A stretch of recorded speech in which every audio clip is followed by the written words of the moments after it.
So welcome everyone to the Leadership Northern Colorado Leadership Moment in July. We are so thankful that you all are here. My name is Amanda Miller and I'm with the Place Setting Company. And again, we just are so thankful for you all for being here and taking the time for this leadership moment. We do want to take just 1 minute to share with you all our sponsor, Canvas Credit Union, and we want to thank them for their support for making this program possible. We're excited today to have Jacob here for our interview, and also excited to announce that next month on August 10th, we will be meeting with Deirdre Sullivan. She is the president and CEO of the United Way of Larimer County. So we hope that you all will mark your calendar for August 10th. We will be dropping the registration link into the chat. So be sure to grab that today if you have a chance, and we'll look forward to seeing you again on August 10th. A few things for a successful session here today. We ask that you do stay on mute. So if you're not currently muted, please mute yourself. If you have any questions, we recommend that you drop those into the chat. Todd Carl, who is one of our committee members, will be monitoring the chat and will be able to ask questions of Jacob that you drop into that chat box during the conversation today. I'm going to turn it over to Nancy Patton, one of our other committee members from Canvas Credit Union, and Nancy will introduce you all to Jacob. So thanks again for being here. Hello and welcome to today's Leadership Moment. Each of these short conversations is designed to connect you to the insight, inspiration, and life adventures of Northern Colorado's most interesting people. So I'm Nancy Patton, one of the steering committee members for Leadership Northern Colorado. I'll be our host today, and we feature Jacob Castillo, Director of the Larimer County Economic and Workforce Development Department. So thanks for joining us, Jacob. And to set the stage for today's conversation, here's what you need to know about our guest. Jacob currently serves as the director of Larimer County's Economic and Workforce Development Department and has nearly 2 decades of diverse experience in regional economic and workforce development. Jacob led the county's effort to align local workforce initiatives and economic development activities to support upward mobility, wealth generation, and economic inclusion. This earned him the affectionate title in workforce circles as Mr. Larimer County. He co-founded 2 ventures with a strong social and environmental commitment. He's a contributing author to a textbook on sustainable venturing and has served as an instructor at Colorado State University. He holds 3 undergraduate degrees in agricultural business, foreign language and literature, and economics, all from CSU, and pursued a double master's in global social and sustainable enterprise and agricultural and resource economics at CSU. On a more personal note, Jacob also has some little people running around his house that keep he and his wife extra busy. So to say the least, it sounds like you've had an interesting journey, Jacob. Your roles in the public sector and entrepreneurship should make for some fascinating leadership insights. Here's our first question for you. What characteristics or skills do you think all leaders should possess? Well, thanks, Nancy, and I appreciate the introduction. There's a lot of stories we can tell. Hopefully we uncover a few of those today. But I just wanted to say thank you to you for the introduction and Leadership Northern Colorado for the opportunity to chat. Leadership's a really fascinating topic. I mean, there's so many books on it. There's a ton of stuff you can read or watch and learn about. So I appreciate carving out some time to have this conversation really intentionally with leaders in Northern Colorado.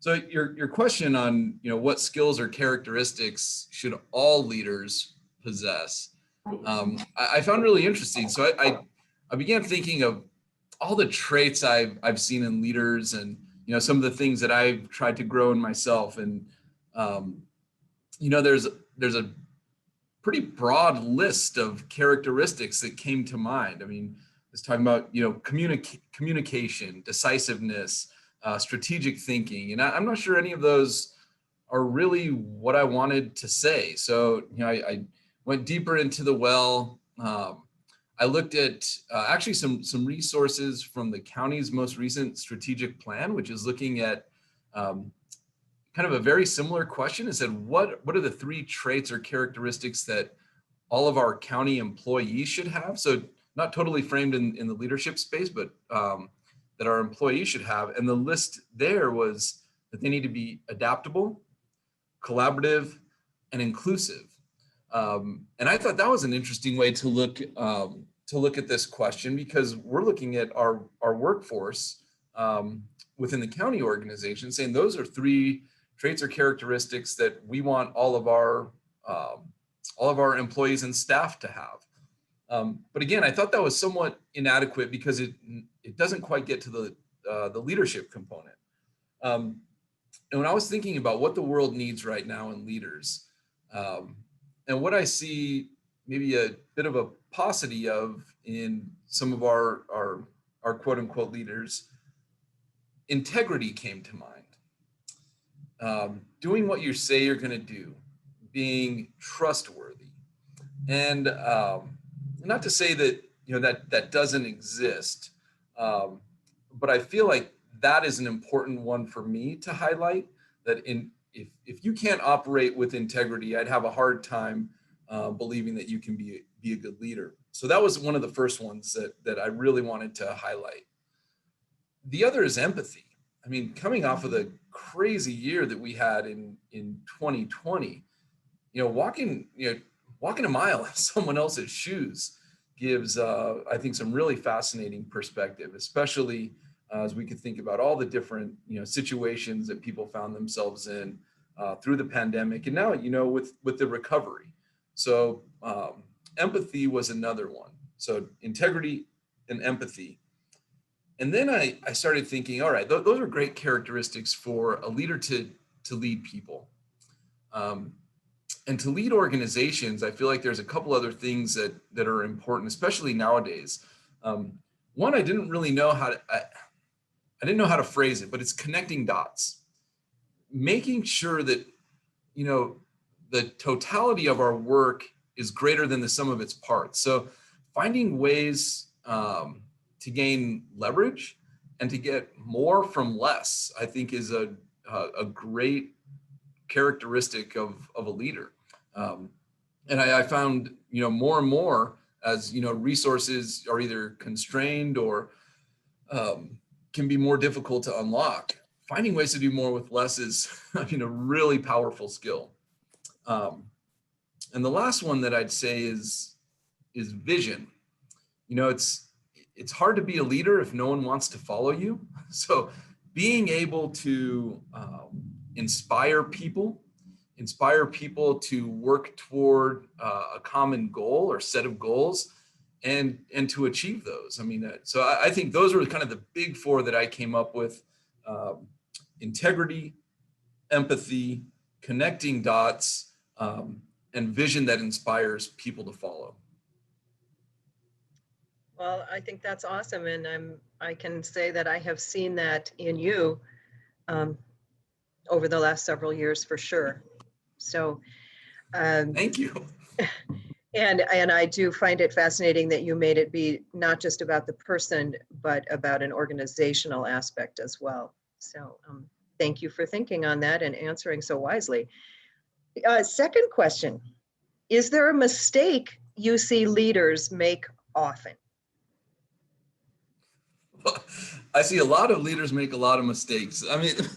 But because no one's perfect, right? But one of the things that I see, and I've been guilty of this too, is, when leaders believe the hype, when the bio you read, for example, that sounds like a fairly impressive individual.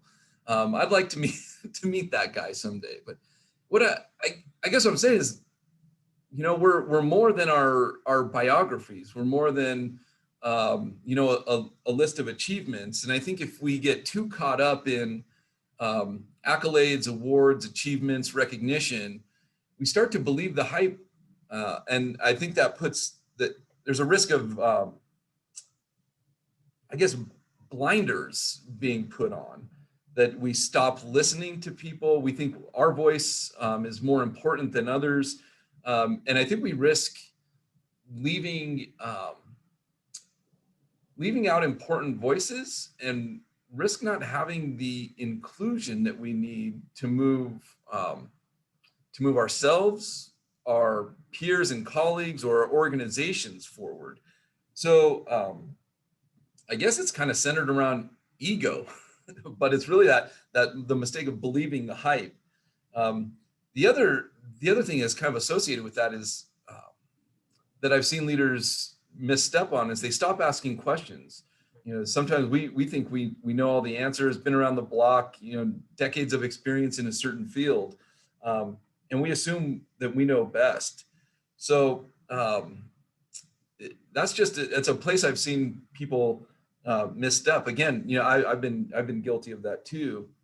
And the other one that has come to mind is when leaders tie too much of their personal identity to their work or achievement. So kind of also ego related, but we're more than our jobs. You know, we're whole people. We have families and friends and hobbies and things that we like to do. So when I've seen, let me tell you a story. So one of the businesses that I started, and you know, some of the folks who know me on the call know that I had a bicycle manufacturing company. I'm only laughing because it's weird to think back on those days. They were fun days. Built a bike for Brad Pitt, did, you know, collaborations with fashion designers or in Vogue magazine. I mean, super cool stuff. Not a get rich quick scheme, certainly, but you know, the business eventually fizzled. I mean, we sold it, didn't really make any money, kind of broke even after, I don't know, 5-6 years, something like that.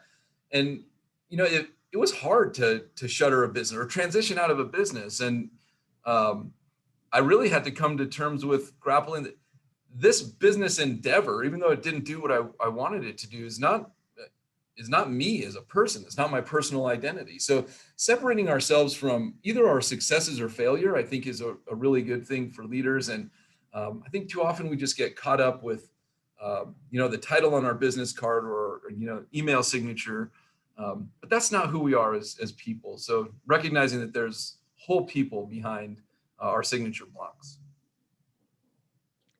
Insightful, thank you. Also related to that empathy. What are the most important decisions you make as a leader?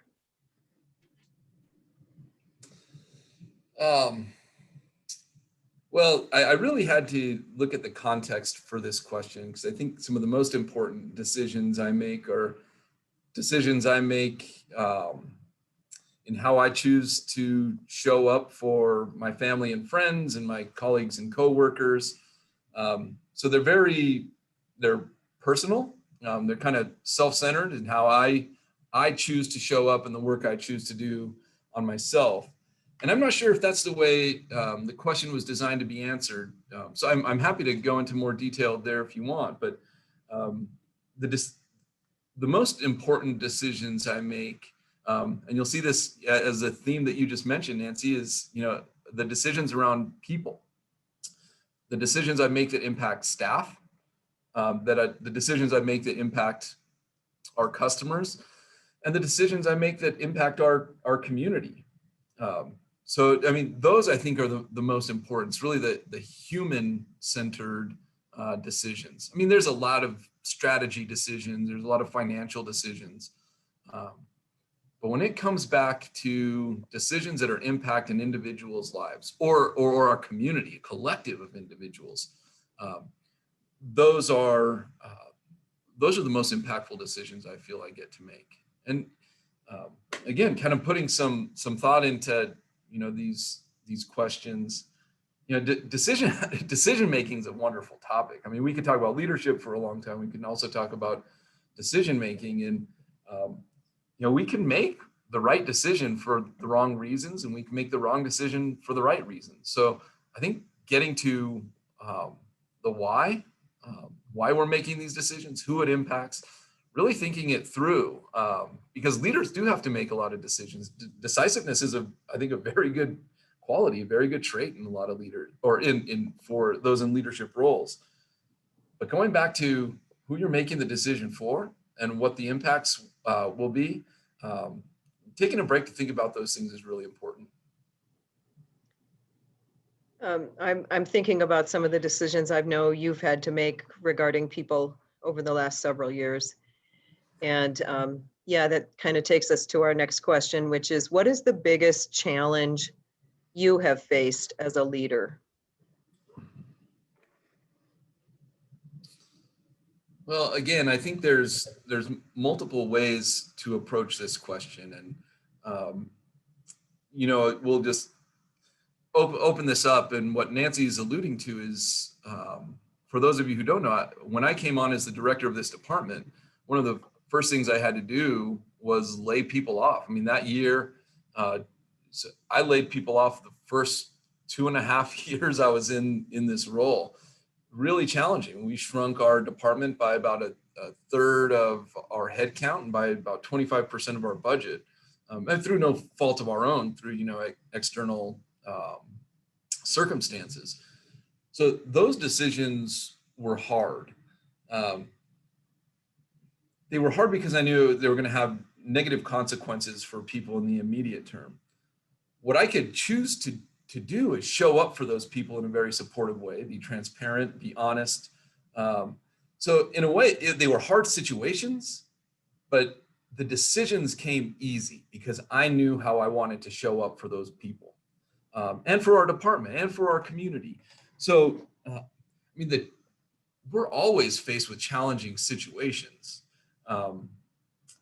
What I think what is sometimes the hardest to do is being true to ourselves in those situations, those difficult situations, and then growing to a point where speaking out and sharing my voice, or as a leader, sharing one's voice to things that you don't feel are right or unjust or need to be corrected. And I think if we look back to the pandemic, that's shown a very bright light on some gross inequities in our systems, in our economy, and a lot of our institutions.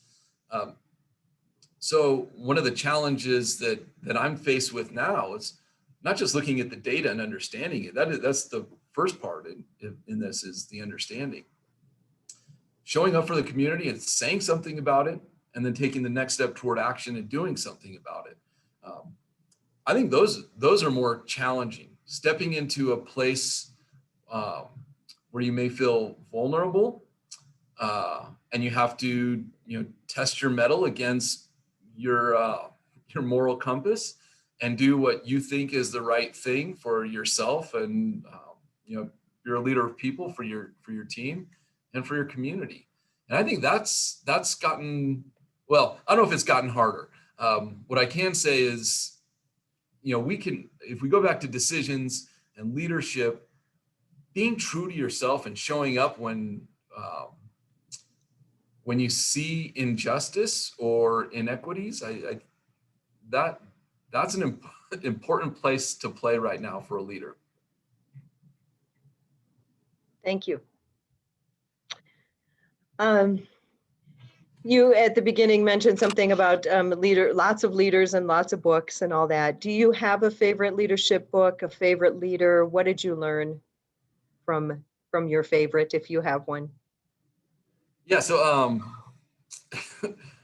many of the books I read right now are geared toward either a 7-year-old or a 2.5-year-old.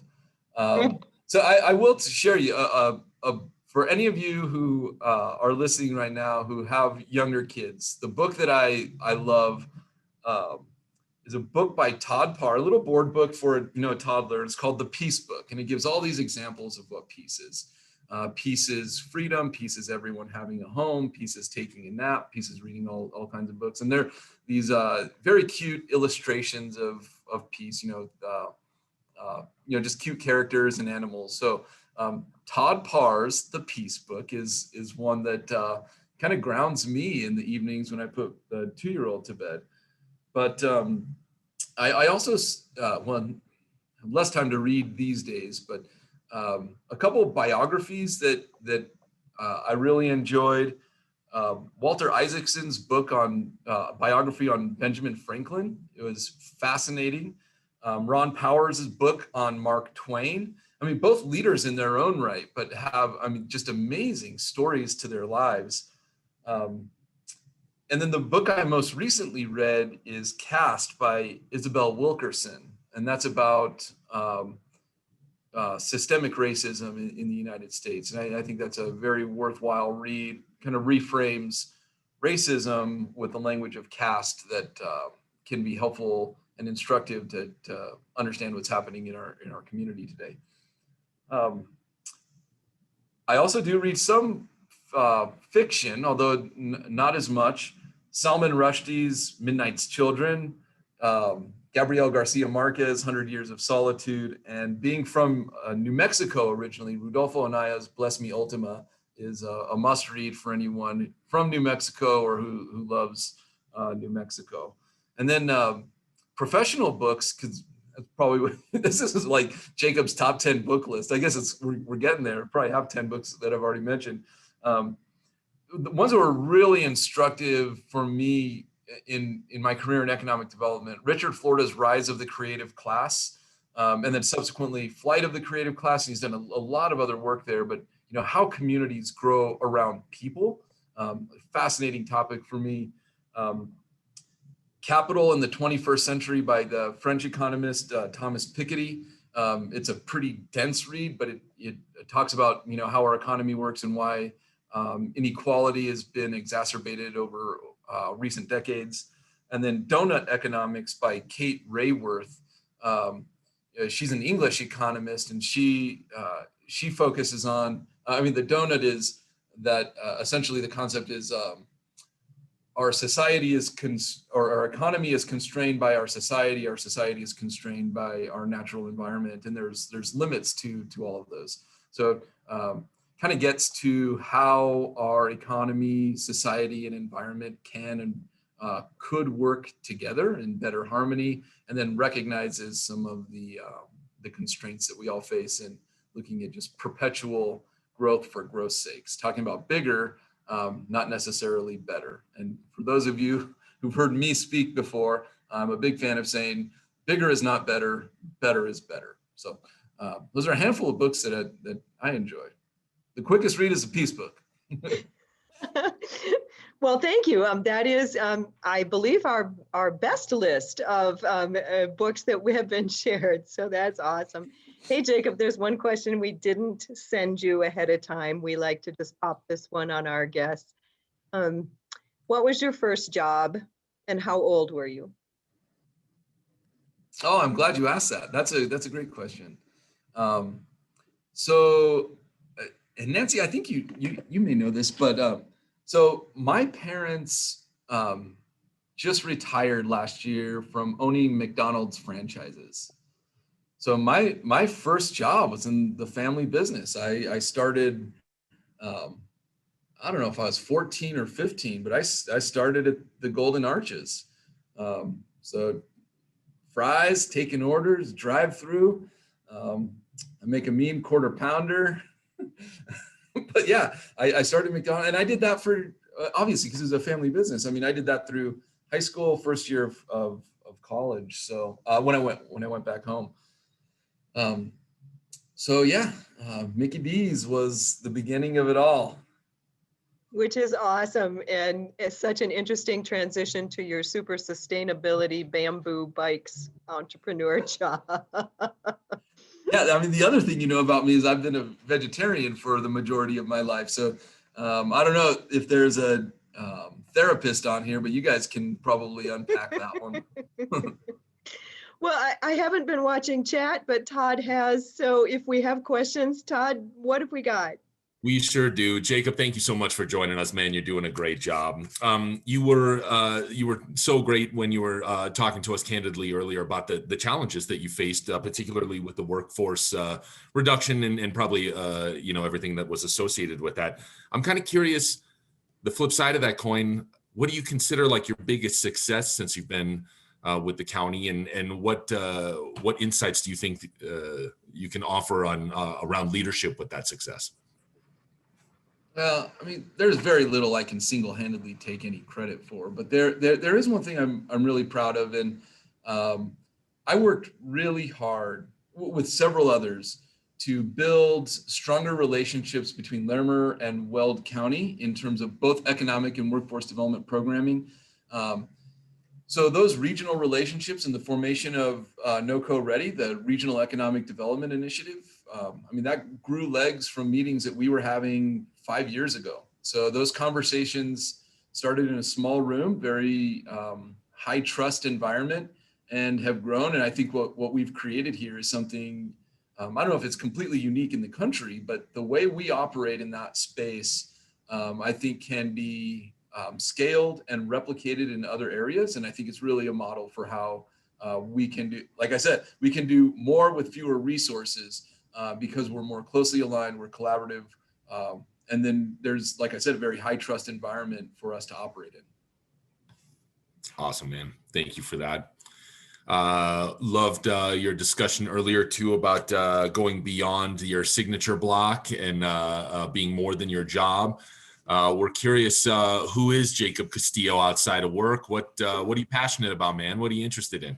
Aside from those little kids, of course. Well, with a 7 and 2.5-year-old, that takes up a lot of time, but I'm a avid runner and trail runner. So I've got a couple races coming up in the fall.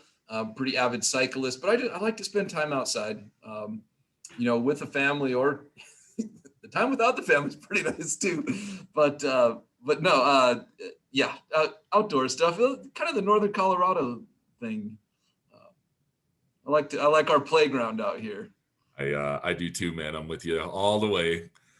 And then I think this is probably the last one that I can see. Everyone that's on the Zoom, how can we be more helpful to you? How can we help with economic workforce development? Yeah, great question. So I don't know everyone on here, but I do know a handful of folks. And what I'd ask is, for those of you who are in decision-making roles around hiring, I think looking at ways to be more skills focused, so skills-based hiring, looking kind of through an equity lens at your organizations and how you're managing people. And if there's ways that we can help make our economy work, well, let me say this different. There are ways that we can help make our economy work for more people. And if you're interested in talking about how we can do that together, I am totally game for building a more robust, resilient, and inclusive economy in all of Northern Colorado. It's awesome, man. Thank you, Jacob. I'll get you back to Nancy now. Thanks. And after all of these Zoom meetings over 18 months or whatever, yes, I can unmute. Remember to unmute. Hey, we do need to wrap up. So this is our leadership moment for today. I really want to thank you, Jacob Castillo from the Larimer County Economic and Workforce Development Department, which is quite a mouthful. We just really appreciate you sharing your leadership wisdom and your journey with us. Thanks to Leadership Northern Colorado for providing technology, and Amanda and all the good stuff that's going on. The recording of today's visit will be available on the Leadership Northern Colorado website and the Leadership Northern Colorado Facebook page. And then we do look forward to seeing everybody next month when our guest is Deirdre Sullivan from United Way, Larimer County, new to that position. So we have some good questions for her. Amanda, anything else? Yeah, I just, again, want to thank everyone for being here. And thank you so much to our committee members for the work they do in pulling together these sessions every month. Nancy, thank you for running the interview, and Todd, great job running chat. Jacob, great to see you. Thank you for being here today. And we, of course, want to thank Canvas Credit Union for sponsoring Leadership Northern Colorado. And we hope to see you all on August 10th. Deirdre will be here, and we'll look forward to hearing from her and learning about her view of leadership as she's sitting in this new role with the United Way of Larimer County. So, thanks again to all. We will keep in touch and see you soon. Thank you.